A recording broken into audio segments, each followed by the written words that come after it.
মাঠ পর্যায়ের প্রশাসনই আসল সরকার বললেন প্রধান উপদেষ্টা। জাতীয় ঐক্যমতের ভিত্তিতে দেয়া হবে জুলাই বিপ্লবের ঘোষণাপত্র।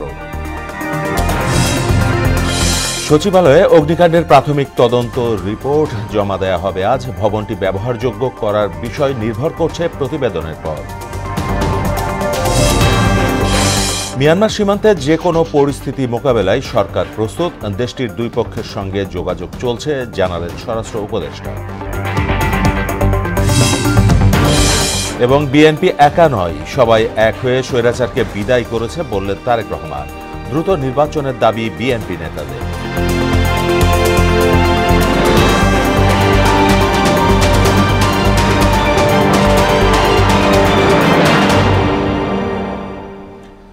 আসসালামু আলাইকুম, সবাইকে মোহনা সংবাদে স্বাগত। শুনছিলেন শিরোনাম, সঙ্গে আছি মাহমুদ হোসেন। এবার বিস্তারিত।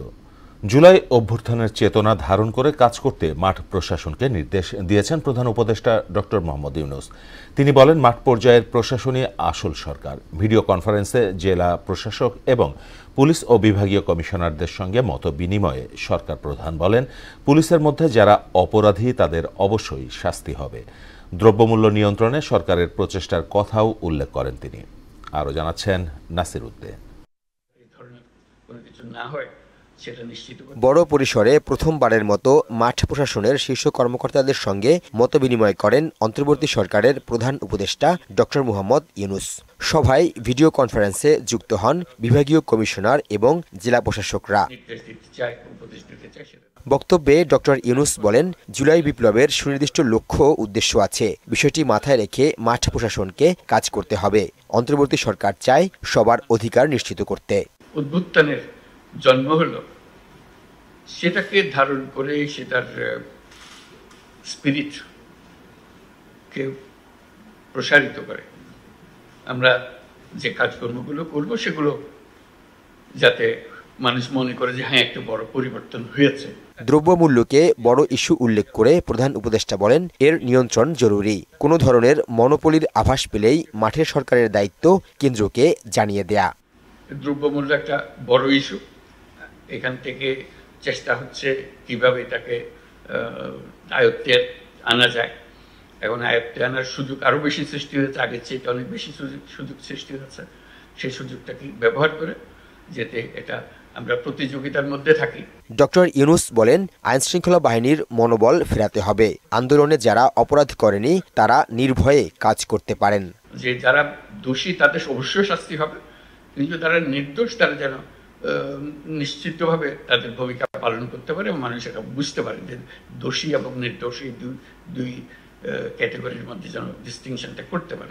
দেশকে এগিয়ে নিতে জেলা এবং বিভাগীয় প্রশাসনকে নিষ্ঠার সঙ্গে দায়িত্ব পালনের তাগিদ দিয়ে প্রধান উপদেষ্টা বলেন, সুন্দর প্রতিযোগিতার মাধ্যমে ভালো কাজের দৃষ্টান্ত স্থাপন করতে হবে। আমার জেলা যেন এই প্লাসে থাকে।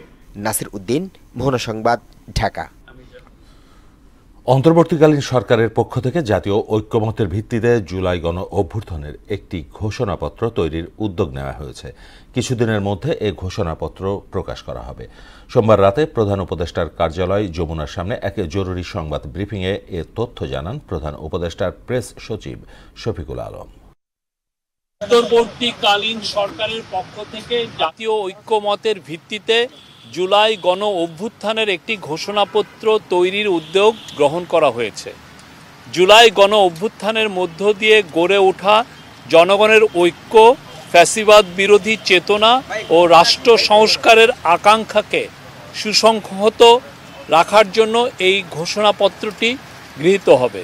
গণ অভ্যুত্থানের নেতৃত্ব দেওয়া বৈষম্য বিরোধী ছাত্র আন্দোলন সহ অংশগ্রহণকারী সকল শিক্ষার্থী, রাজনৈতিক দল ও পক্ষের মতামতের ভিত্তিতে ঘোষণাপত্রটি প্রস্তুত করা হবে।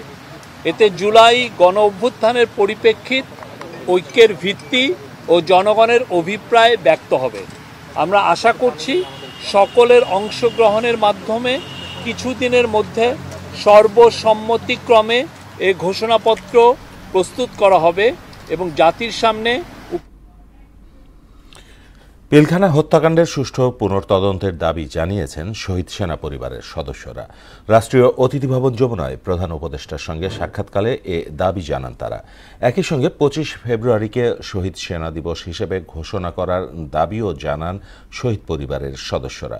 প্রধান উপদেষ্টার সঙ্গে আলাপকালে শহীদ পরিবারের সদস্যরা তাদের দুঃখ দুর্দশা ও পতিত স্বৈরাচার শেখ হাসিনা সরকার কিভাবে তাদের ওপর মানসিক নিপীড়ন ও হয়রানি করেছে সেসবের বর্ণনা দেন। তারা জানান, বিচারের দাবি জানাতে গেলে তাদের ওপর অমানসিক নিপীড়ন করা হয়েছে। ভিসা পদ্ধতি সহজীকরণ সহ বাংলাদেশ থেকে আরও জনশক্তি নিতে রাশিয়ার প্রতি আহ্বান জানিয়েছেন রাষ্ট্রপতি মোহাম্মদ শাহাবুদ্দিন। রাশিয়ার নবনিযুক্ত রাষ্ট্রদূত আলেকজান্ডার জি খোজিন বঙ্গভবনে পরিচয়পত্র পেশ করতে এলে এমন আহ্বান জানান তিনি। বলেন, বাংলাদেশ ও রাশিয়ার মধ্যে বাণিজ্য বিনিয়োগ সহ বিভিন্ন ক্ষেত্রে দ্বিপক্ষীয় সম্পর্ক সম্প্রসারণ হচ্ছে।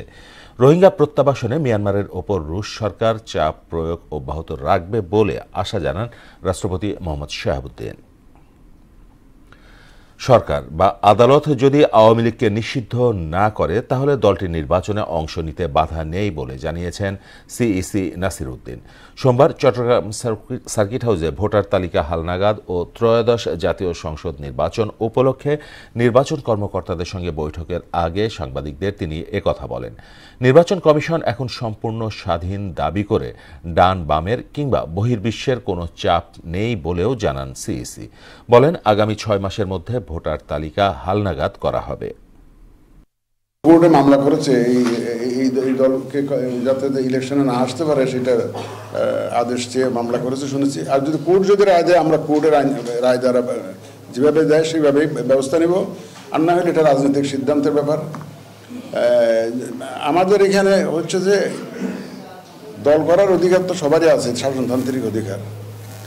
আমাদের কিন্তু কোনো দল আমাদের এখানে রেজিস্ট্রেশন পাবে কি পাবে না সেটার আবার আলাদা বিধিবিধান আছে।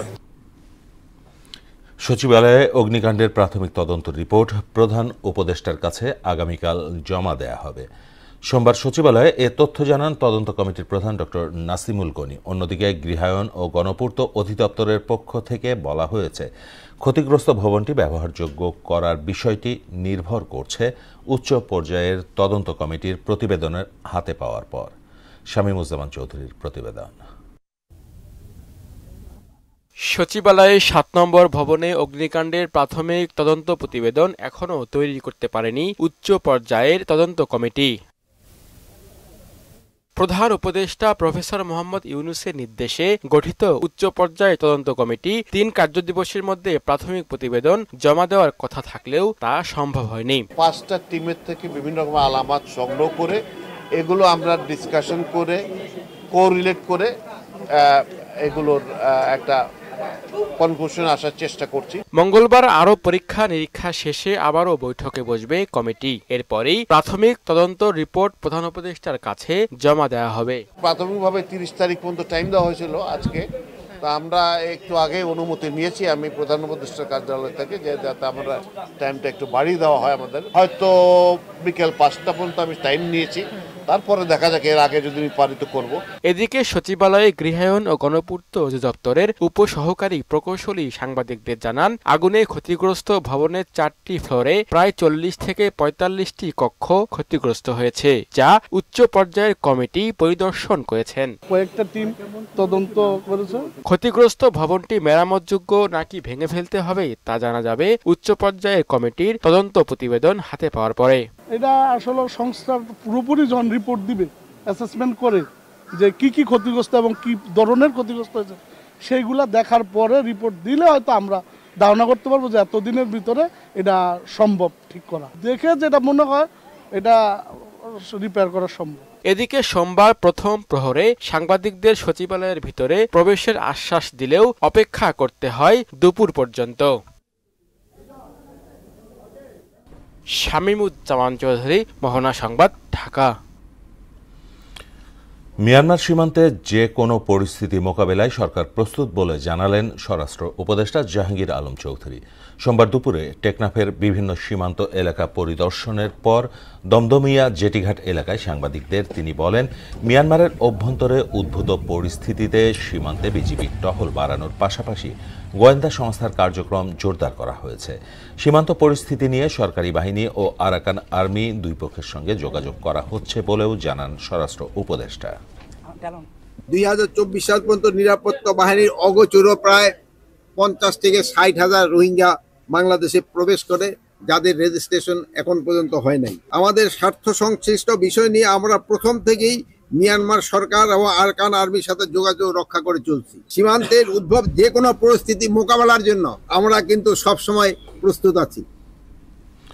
বিএনপি একা নয়, সব রাজনৈতিক দল ও শ্রেণী পেশার মানুষ এক হয়ে স্বৈরাচারকে বিদায় করেছে বলে মন্তব্য করেছেন বিএনপির ভারপ্রাপ্ত চেয়ারম্যান তারেক রহমান।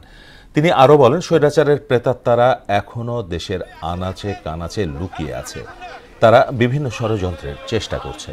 সোমবার বিকেলে নীলফামারীর সদর উপজেলার লক্ষ্মীচাপের দুবাছুরি দ্বিমুখী দাখিল মাদ্রাসা মাঠে বিএনপির এক অনুষ্ঠানে ভার্চুয়ালি যুক্ত হয়ে তারেক রহমান এসব কথা বলেন। অনুষ্ঠানে র্যাবের হাতে ক্রস ফায়ারে নিহত স্থানীয় বিএনপি নেতা গোলাম রাব্বানীর পরিবারের জন্য নবনির্মিত বাড়ির চাবি হস্তান্তর করেন তারেক রহমান। প্রকৃত মানুষের ভোটে যারা বেরিয়ে আসবে নির্বাচনের মাধ্যমে, সেই মানুষগুলো কাজ করবে মানুষের জন্য। পালিয়ে যাবার এক সপ্তাহ আগেও থেকেও সেই পলাতক স্বৈরাচার প্রায় 2000-এর মতন মানুষকে হত্যা করেছে। পালিয়ে যাবার কয়েকদিন আগেও ক্ষমতা ধরে রাখতে প্রায় 30,000-এর কাছাকাছি মানুষকে সে বিভিন্নভাবে জখম করেছে। দেশজুড়ে চলমান অরাজকতা শক্ত হাতে দমন করে দ্রুত নির্বাচনের দাবি জানিয়েছে বিএনপি। দলের ভাইস চেয়ারম্যান শামসুজ্জামান দুদু বলেন, একমাত্র বিএনপি গণতন্ত্র, স্বাধীনতা ও সার্বভৌমত্ব রক্ষা করতে পারে। আর বিএনপির যুগ্ম মহাসচিব খায়রুল কবির খোকন বলেন, সংস্কারের নামে নির্বাচন দেরিতে হলে সংকট আরও বাড়বে। ওবায়দুল হক মারুফকে সঙ্গে নিয়ে আরও জানাচ্ছেন হুমায়ুন কবির।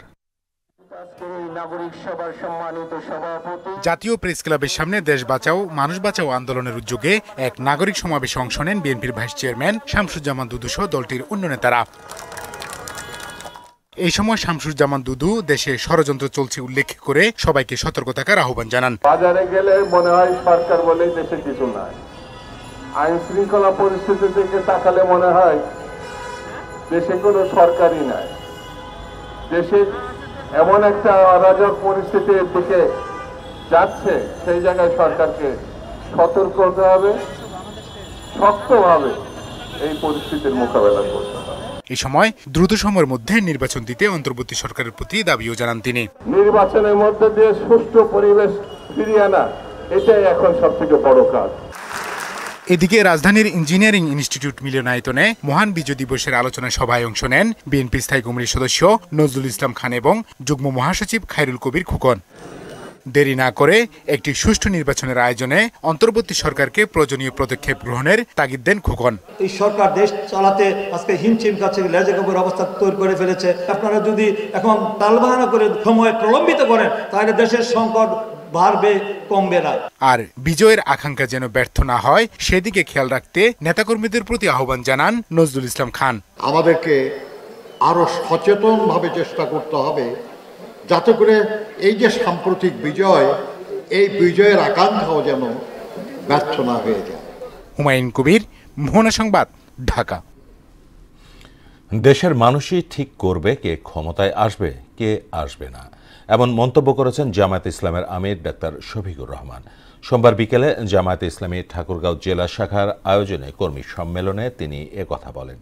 জামায়াত আমির আরও বলেন, স্বৈরশাসকরা একবার পালিয়ে গেলে আর কখনোই ফিরে আসে না। যারা বিগত সময়ে দেশ শাসন করেছেন তারা জনগণের আমানত রক্ষা করেননি বলেও মন্তব্য করেন তিনি। বাংলাদেশের মসনদে কে বসবে, কে কার সাথে জোট বাঁধবে, কে সরকার গঠন করবে, তারা বাংলাদেশে এসে তরকারিতে লবণ দেয়। আমরা আগামীতে আমাদের তরকারিতে আর কাউকে লবণ দিতে দেখতে চাই না। আমাদের তরকারি আমরা পাকাবো।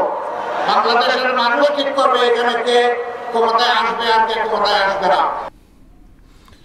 ভাতা বাড়ানোর দাবি মেনে গেজেট প্রকাশ করায় আন্দোলন প্রত্যাহার করেছেন বঙ্গবন্ধু শেখ মুজিব মেডিকেল বিশ্ববিদ্যালয়ের পোস্ট গ্র্যাজুয়েট ট্রেইনি চিকিৎসকরা।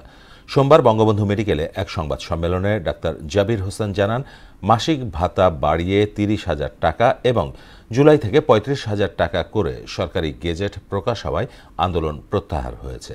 সরকারি সিদ্ধান্ত বাস্তবায়ন না হলে ফের আন্দোলনের হুঁশিয়ারি দেন তিনি। মুদাসসির আলীর প্রতিবেদন।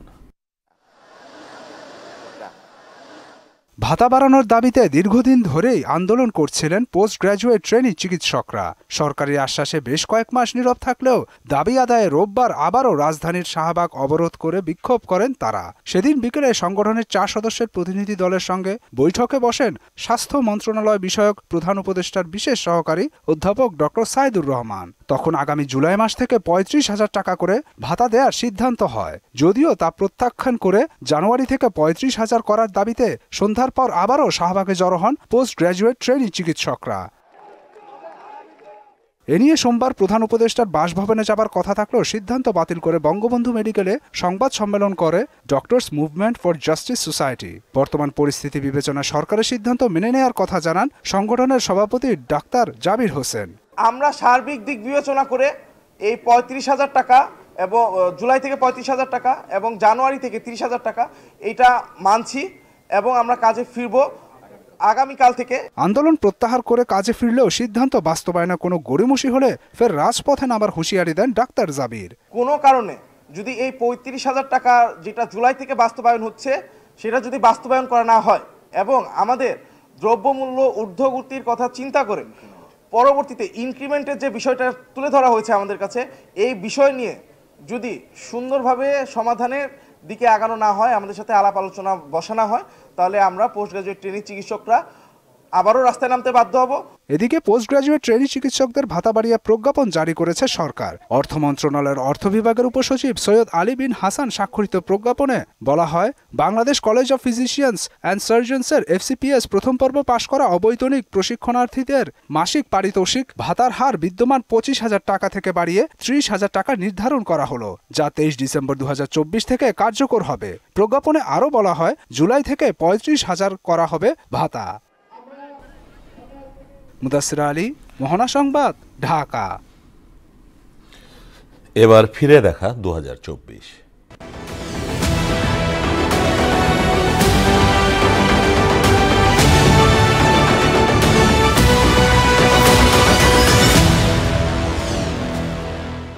সূর্যোদয় আর সূর্যাস্তের প্রাকৃতিক নিয়মে মহাকালের গর্ভে বিলীন হয়ে যাচ্ছে আরেকটি বছর। ক্ষুদ্র জীবনে সময়ের বিবর্তনে অনেক কিছু পাল্টালেও পিছু ছাড়ে না রোগ, শোক আর দুর্দশা। বিদায়ী বছর 2024 সালেও ছিল বিভিন্ন রোগের প্রকোপ। এর মধ্যে সবচেয়ে বেশি আতঙ্ক ছড়িয়েছে দেশজুড়ে ডেঙ্গুর বিস্তার। স্বাস্থ্য খাতে বিদায়ী বছরের কিছু চিত্র তুলে ধরছেন শামীমুজ্জামান চৌধুরী। 2022 সালে করোনার অভিঘাত সামলে স্বাভাবিক অবস্থায় ফিরে আসে বিশ্ব। বাংলাদেশও তার ব্যতিক্রম হয়নি, কিন্তু বিদায়ী 2024 সাল ছিল রোগ শোকের দখলে। মার্চের শুরুতে দেখা দেয় ডায়রিয়ার প্রকোপ, মাসের মাঝামাঝিতে ছড়িয়ে পড়ে ব্যাপক হারে। এরপরই তাণ্ডব শুরু হয় ডেঙ্গুর। মশাবাহিত রোগটি থেকে নিস্তার পায়নি দেশের শহরাঞ্চলের মানুষ। বছরব্যাপী এডিস মশার উৎপাত আর ডেঙ্গু ভীতি যেন পিছু ছাড়েনি। বছরের নির্দিষ্ট সময়ে ডেঙ্গু হলেও 2024 সালে কোনো নিয়ম মানেনি এডিস মশা। উদ্বেগের কারণ হচ্ছে এবছর শীতকালেও মানুষ ডেঙ্গুতে আক্রান্ত হয়েছেন। এখনও ডেঙ্গুতে আক্রান্ত হয়ে নিয়মিত মারা যাচ্ছে মানুষ। বিদায়ী বছরে সারা দেশে ডেঙ্গু আক্রান্ত হয় 1 লাখের বেশি মানুষ, মারা যায় প্রায় 650 জন। স্বাস্থ্য বিভাগের তথ্য মতে আক্রান্তদের 60%ই ঢাকা শহরের বাইরের রোগী। বছরের শেষ দিকে ভীতি ছড়াতে থাকে মশাবাহিত আরেক রোগ চিকুনগুনিয়া।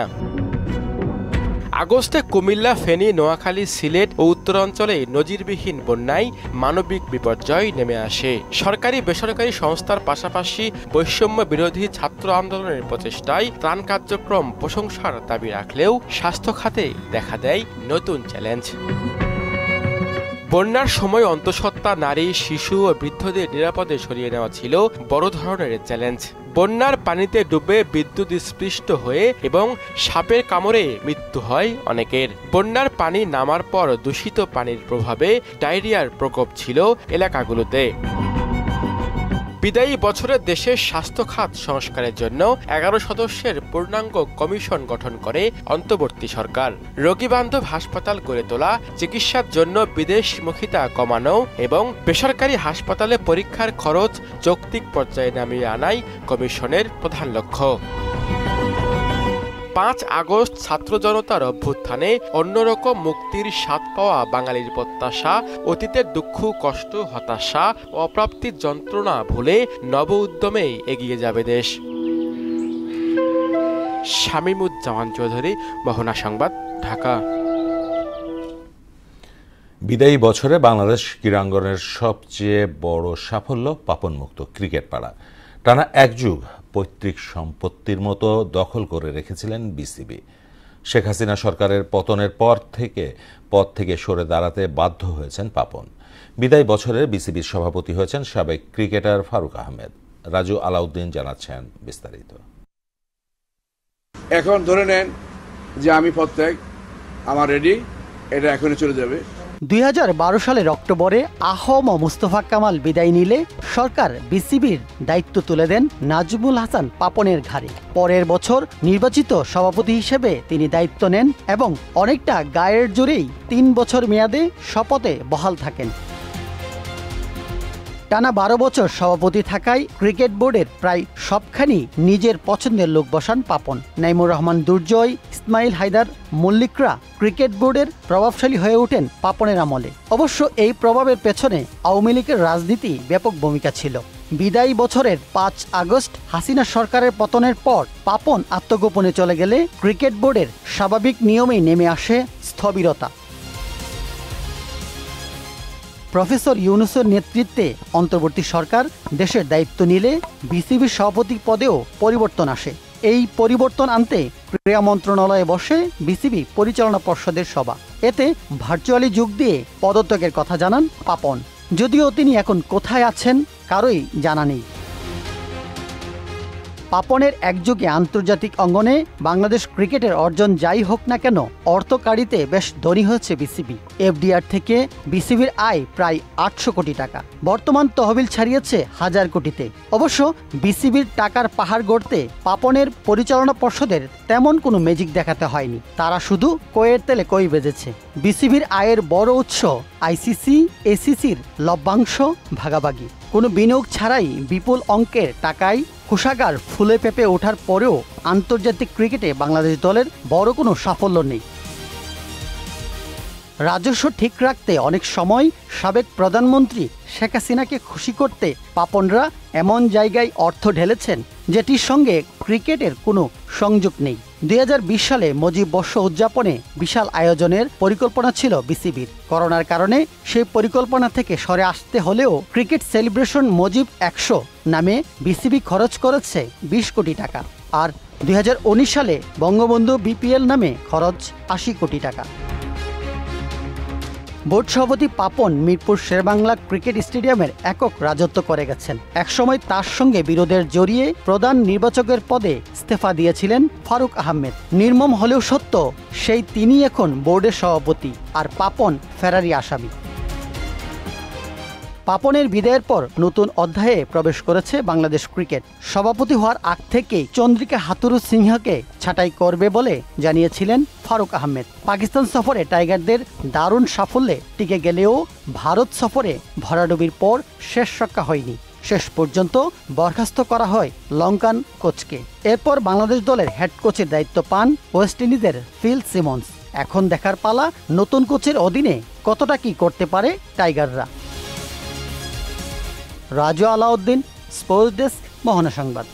দেশে চাল মজুদের কোনো ঘাটতি নেই, সরবরাহে ঘাটতি থাকলে তা নিরসনের চেষ্টা করছে সরকার, জানিয়েছেন বাণিজ্য উপদেষ্টা শেখ বশির উদ্দিন। তিনি আরও জানান, সুবিধাবঞ্চিত 1 কোটি মানুষের মাঝে টিসিবির মাধ্যমে ন্যায্য মূল্যে খাদ্যপণ্য বিক্রয় করা হচ্ছে। সোমবার রাজশাহী জেলা প্রশাসনের সম্মেলন কক্ষে টিসিবির কার্যক্রম নিয়ে স্থানীয় অংশীজনদের সঙ্গে মতবিনিময় শেষে সাংবাদিকদের এসব কথা বলেন তিনি। প্রান্তিক জনগোষ্ঠীর যারা এই টিসিবির ভর্তুকি মূল্যে যে পণ্য পাওয়ার জন্য যাদের সঠিক উপযুক্ত যারা, তাদের কাছে পৌঁছানো। এতদিন পর্যন্ত যে বিভিন্ন রকমের রাজনৈতিক দুর্বৃত্তায়নের ফলে সঠিকতায় যথেষ্ট ঘাটতি ছিল, আমরা এই ঘাটতিটাকে সঠিক করতে আনার জন্যই আমরা এই প্রচেষ্টাটা চালাচ্ছি। আওয়ামী লীগের প্রেতাত্মারা দেশে রয়েছে বলেই ষড়যন্ত্র এখনও থেমে নেই বলে অভিযোগ করেছেন বিএনপির ক্রীড়া বিষয়ক সম্পাদক আমিনুল হক। বাজার সিন্ডিকেট থেকে শুরু করে রাষ্ট্রীয় প্রতিষ্ঠান ও প্রশাসনে এখনও স্বৈরাচারের দোসররা বসে আছে বলেও অভিযোগ করেন তিনি। সোমবার রাতে পল্লবী থানা বিএনপি আয়োজিত 7 নম্বর সেকশনে দরিদ্র অসহায় মানুষের মাঝে শীতবস্ত্র বিতরণ অনুষ্ঠানে আমিনুল হক এসব কথা বলেন। প্রয়োজনীয় সংস্কারের পাশাপাশি একটি সুষ্ঠু নির্বাচনের আয়োজন করতে অন্তর্বর্তী সরকারের প্রতি আহ্বানও জানান আমিনুল হক। স্বৈরাচাররা কিন্তু এখনো বাংলাদেশের এই বাজার সিন্ডিকেট বলেন, বাংলাদেশের বিভিন্ন রাষ্ট্রীয় যে প্রতিষ্ঠানগুলো রয়েছে, বাংলাদেশের বিভিন্ন জায়গায় প্রশাসন বলেন, সব জায়গাতেই এখনো সেই আওয়ামী লীগের সিন্ডিকেটরা এখনো অনেক জায়গায় বসে আছে। এই সিন্ডিকেট যদি আপনারা ভাঙতে না পারেন, আমরা যদি ভাঙতে না পারি, তাহলেই আমাদের সাধারণ মানুষ যারা দিন আনে দিন খায়, খেটে খাওয়া মানুষ, এই মানুষের কখনই কোনো লাভ হবে না। বাংলাদেশে এখনো আওয়ামী প্রেতাত্মারা আছে দেখেই এখনো কিছু কিছু ষড়যন্ত্রের গন্ধ আমরা পাই। সেই ষড়যন্ত্র কিন্তু থেমে নেই। এবার ভোলা থেকে দৈনিক আরও 2 কোটি ঘনফুট গ্যাস আনতে চায় ইন্টারকো গ্রুপ। সিএনজিতে রূপান্তর করে যা সরবরাহ করা হবে ঢাকা, নারায়ণগঞ্জ, গাজীপুর সহ আশপাশের বিভিন্ন প্রতিষ্ঠান ও বিদ্যুৎ কেন্দ্রে। নতুন এই কার্যক্রমে প্রতিষ্ঠানটির বিনিয়োগ 450 কোটি টাকা। এরই মধ্যে ভূমি উন্নয়ন সহ অবকাঠামো নির্মাণ শুরু করেছে তারা। যদিও আওয়ামী সরকারের আমলে বিভিন্ন সুবিধা নেয়ার অভিযোগ রয়েছে ইন্টারকোর বিরুদ্ধে। বর্তমানে ভোলা থেকে দৈনিক 50 লাখ ঘনফুট হারে গ্যাস আনছে প্রতিষ্ঠানটি। গত বছরের ডিসেম্বর থেকে এ পর্যন্ত প্রায় 90 কোটি টাকার গ্যাস এনে বিক্রি করেছে ইন্টারকো। গণমাধ্যমে প্রান্তিক নৃগোষ্ঠীর কণ্ঠস্বর গুরুত্বের সঙ্গে তুলে ধরার তাগিদ দিয়েছেন বিশিষ্টজনেরা। সোমবার রাজধানীতে ডেইলি স্টার মিলনায়তনে এক মতবিনিময় সভায় বক্তারা বলেন, বঞ্চিত মানুষের কথা গণমাধ্যমে বেশি করে প্রচার করা প্রয়োজন, আর তাহলেই কর্তৃপক্ষের জবাবদিহি নিশ্চিত করা সম্ভব। অনুষ্ঠানে কমিউনিটি রেডিওর মাধ্যমে জনপরিসরে প্রান্তিক নৃগোষ্ঠীর কণ্ঠস্বর তুলে ধরা বিষয়ে প্রকল্পের আওতায় একটি কমিউনিটি রেডিও সহায়িকা উন্মোচন করা হয়। বক্তারা এ সময় কমিউনিটি রেডিও অনুষ্ঠানগুলোতে অধিকার কেন্দ্রিক বিষয়গুলো আরও গুরুত্বের সঙ্গে তুলে ধরার উপর জোর দেন। দেশের বাইরের খবর। ইসরায়েলি বাহিনীর হামলায় গাজা উপত্যকায় আরও 30 ফিলিস্তিনি নিহত ও 99 জন আহত হয়েছে। প্রায় 15 মাসের লাগাতার হামলায় উপত্যকাটিতে 45,500 ছাড়িয়েছে প্রাণহানি। আহত হয়েছে 1 লাখেরও বেশি মানুষ। ফিলিস্তিনি স্বাস্থ্য কর্তৃপক্ষ বলছে, অনেক মানুষ এখনও ধ্বংসস্তূপের নিচে আটকে আছেন, কারণ উদ্ধারকারীরা তাদের কাছে পৌঁছাতে পারছেন না। এদিকে ইথিওপিয়ায় মর্মান্তিক সড়ক দুর্ঘটনায় অন্তত 60 জনের মৃত্যু হয়েছে। এদিকে বিপিএলের টিকিট না পেয়ে মিরপুর স্টেডিয়াম এলাকায় ভাঙচুর করেছেন বিক্ষুব্ধ দর্শকরা। প্রথম দিনের টিকিট নিয়ে রোববারই দর্শকরা ক্ষোভ দেখান। কয়েক জায়গায় এ নিয়ে হট্টগোল হয়। সোমবার সকালে স্টেডিয়ামের প্রধান গেটের সামনে অবস্থান নেন ক্ষুব্ধ দর্শকরা। এক পর্যায়ে এদের কয়েকজন ব্যানার ও ফেস্টুন ছিঁড়ে ফেলতে শুরু করেন। পরিস্থিতি নিয়ন্ত্রণে পুলিশের পাশাপাশি মাঠে নামে সেনাবাহিনী। প্রথম দিনই আমাদের ডিসিপ্লিনের যে অবস্থা দেখলাম, আসলে খুবই হতাশ। আগের মতো তো এখন নাই, এখন তো স্বাধীন। তো স্বাধীন হয়ে যদি আমরা স্বাধীনভাবে ঢুকতে না পারি, আসলে দুঃখজনক। যে সিস্টেম করছে বিসিবি, মানে ব্যাংকিং মাধ্যমে, এটা আসলে অনেক হতাশার বিষয়। আইডি খোলার পরে 4 বার ঢুকার পরে আপনার আমার বিকাশ পেমেন্ট থেকে 1430 টাকা না 70 টাকা কাটি নিল। রুডিং আর রুডিং। বিকাশে টাকা পেমেন্ট কাটি আমার টিকিট আসে নাই যেহেতু রোডিং এই খেলার জন্য অত কষ্ট করে আসলাম খেলা দেখতে পারবো না মোবাইল আর কি করবো মোবাইল আসার দিলাম দিয়ে ভাঙ্গে লাইলাম বুথে অবশ্যই রাখা উচিত ছিল মিনিমাম 60% বা 70%, বাকিটা হয়তো অনলাইন করলে দেন বেটার হইতো। শেষ করব মোহনা সংবাদ, তার আগে শিরোনামগুলো আরো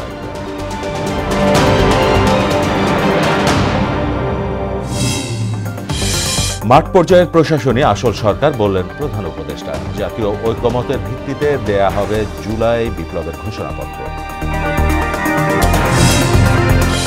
সচিবালয়ে অগ্নিকাণ্ডের প্রাথমিক তদন্ত রিপোর্ট জমা দেয়া হবে আজ। ভবনটি ব্যবহারযোগ্য করার বিষয় নির্ভর করছে প্রতিবেদনের পর।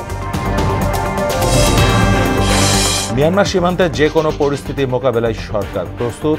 দেশটির দুই পক্ষের সঙ্গে যোগাযোগ চলছে জানালেন স্বরাষ্ট্র উপদেষ্টা। এবং বিএনপি একা নয়, সবাই এক হয়ে স্বৈরাচারকে বিদায় করেছে বললেন তারেক রহমান। দ্রুত নির্বাচনের দাবি বিএনপি নেতাদের।